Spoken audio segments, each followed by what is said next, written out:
બીજો પગ ઝૂંપડાની બહાર છે. સાહેબ તમે વિચાર તો કરો, બાપ અને દીકરીનો શું પ્રેમ હોય છે.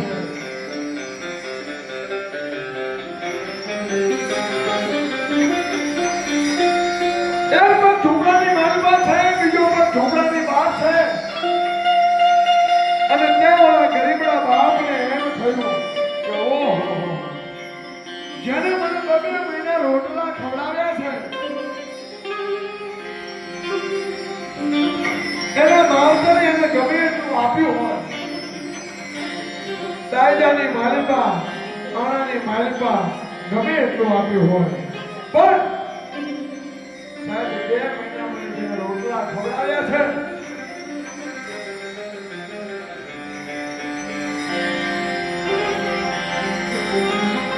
એને મને પોતાનો બાપ માન્યો છે. અને આવા સમયે એને હું કાંઈ ના આપું ને તો હે દેવી, દેવી હું મરું ને તોય મારો આત્મા ગમ્યો કે જાય બાપ. હા બાપુ હા.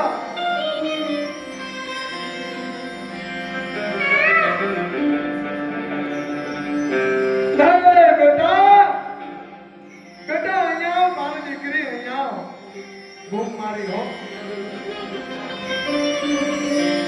એક પગ ઝૂંપડામાં રહી ગયો છે અને બીજો પગ ઝૂંપડાની બહાર છે. દીકરી ઊભી રહી ગઈ.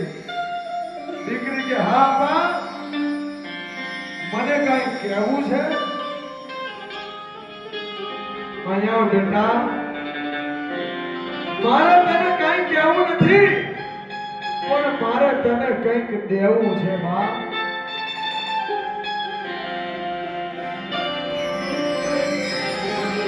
શું હોય બા? ફૂટેલી માટીના ઠીકરા પોતાના ઝૂંપડાની માલિકા પડ્યા છે. કઈ હતું નહીં સાહેબ. જેને 4 દિવસ તો નિર્જળા ઉપવાસ છે. પાછી આવો બાપ. એટલે દીકરીને એમ થયું કે જાતા પહેલા હજી એક વાર મારા બાપને રૂડું મનાવતી જાઓ. આવી પાછળ ખભે હાથ પકડ્યા અને કે બોલો બાપા, બેટા તારા માવતરે કદાચ વાસણ કાઢું ભરીને આપ્યા હશે. બેટા મારા ગરીબ બાપનું માનીશ. તારા પાનેતરનો શેડો પથ્થર મારે તને કંઈક દાગીનો દેવો છે બેટા. પોતાના બાપને સારું બનાવવા માટે હો. આંખે જેને તાપો છે, પણ દીકરીએ પાનેતરનો છોડો પાથરી અને દીકરીએ કીધું લ્યો બાપુ, પાનેતરનો છોડો પાથર્યો, જે દેવું હોય એ મને કહી દો. અને સાહેબ માથે બાંધેલી પાઘડી હતી અને લીલા પવનના ઉડતા હતા. વાહ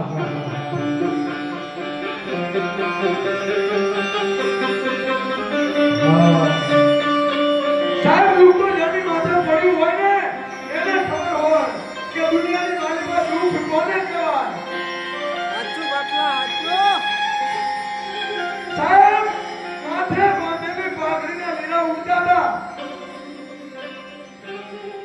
અને પાઘડીના આંટા 1, 2 અને ત્રીજો આંટો ખોલીને એમાંથી 3 ઇંચનું લાકડાનું ફળું કાઢ્યું. દીકરીના પાનેતરની માલિકા મૂક્યું અને પાનેતરની માલિકા મૂકીને એટલું કીધું, બેટા તારા માવતરના મોહનના વાસણ ઘણા આવ્યા છે, પણ ક્યારેક એ તૂટી જાય, ફૂટી જાય. પણ બેટા અમારા 70 પેઢીની કમાણી એ મારી મેલડી તને આપું છું.